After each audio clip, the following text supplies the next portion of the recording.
In the small, bustling town of Norville, Samir lived a quiet life. He was an introverted high school student who preferred the comfort of his own thoughts to the noise of social gatherings.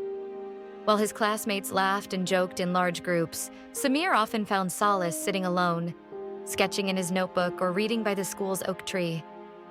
Deep down, he wanted to connect with people, but he didn't know how to bridge the gap between his quiet nature and the loud, fast-paced world around him. One crisp autumn afternoon, Samir sat under his favorite oak tree, sketching the way the golden leaves fell to the ground. He was lost in the details of his drawing when he heard a soft voice nearby. "That's beautiful," the voice said. Startled, Samir looked up to see Mira, a girl from his class. Mira was known for being confident and friendly, always surrounded by friends. Samir felt a pang of anxiety. He wasn't used to people noticing him, let alone complimenting his work.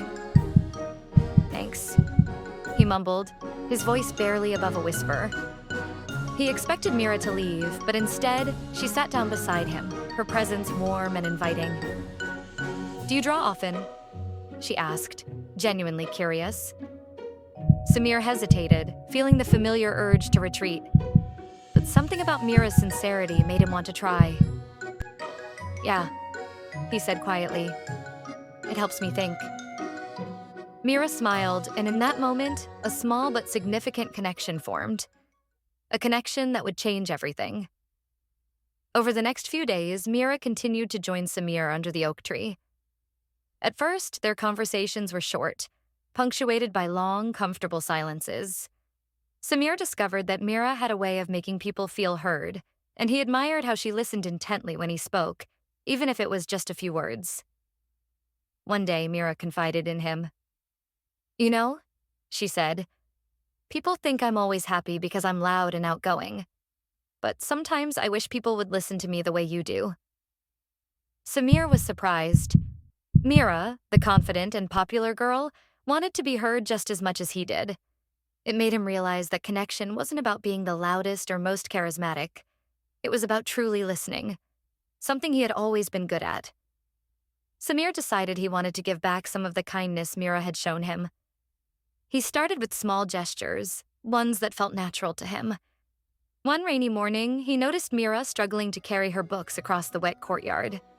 Summoning his courage, he quietly walked over and offered to help. Mira's eyes lit up with gratitude, and they shared a genuine laugh as they carefully navigated the slippery ground together.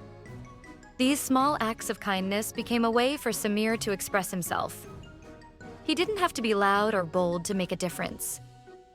He could show he cared in his own quiet way. But not everything was easy. As their friendship grew, Samir found himself in a difficult situation. One afternoon, Mira arrived at their usual spot under the oak tree, visibly upset.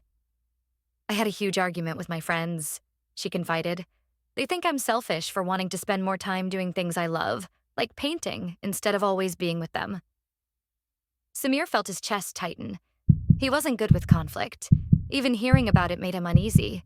But he knew Mira needed someone to be there for her. Instead of offering solutions, he did what he did best. He listened. After a while, Mira sighed, her shoulders relaxing. "Thank you, Samir," she said. "Sometimes I just need someone to hear me out." Samir learned that being there for someone didn't always mean fixing their problems. Sometimes it was enough to be a quiet, steady presence, offering support through silence. Despite his growing friendship with Mira, Samir still feared being seen by the rest of the world. When their teacher announced a school-wide art competition, Mira encouraged Samir to enter. "Your drawings are incredible," she said. "You should share them." Samir's first instinct was to refuse. The idea of his art, his private sanctuary, being judged by the entire school made his stomach churn. But Mira's belief in him planted a seed of courage. That evening, as he sat under the oak tree, he thought about all the small steps he had taken. From speaking to Mira, to carrying her books, to simply listening when she needed a friend. Maybe, he thought, it was time for one more step. The day of the art competition arrived, and Samir's heart pounded as he walked into the crowded auditorium. His drawing, a detailed sketch of the oak tree in all its autumn glory. felt like a piece of his soul on display. He wanted to hide, but Mira stood by his side, her presence a comforting reminder of how far he had come. When it was time for the judges to announce the winners, Samir held his breath. He didn't win first place, but he received an honorable mention. The applause felt surreal, and for the first time, he didn't feel invisible. He felt seen, not just by Mira, but by his classmates, who came up to admire his work and talk to him. Mira turned to him with a wide smile. "I'm so proud of you," she said. Samir realized that sharing a part of himself, even in small, vulnerable ways, had created connections he never thought possible. In the weeks that followed, Samir continued to grow, but he never stopped being true to his introverted nature. He still cherished his quiet moments under the oak tree, but he no longer felt alone. His friendship with Mira had shown him that connection wasn't about changing who he was, but about using his strengths to make a difference. He learned that his quiet presence had power. The power to make people feel heard, valued, and understood. And that was more meaningful than being the loudest voice in the room. As he sat under the oak tree, sketching, Mira joined him once again. This time, they didn't need words. The bond they had built spoke louder than any conversation. Samir had found his way, not by becoming someone he wasn't, but by discovering that even the quietest heart could have a lasting impact.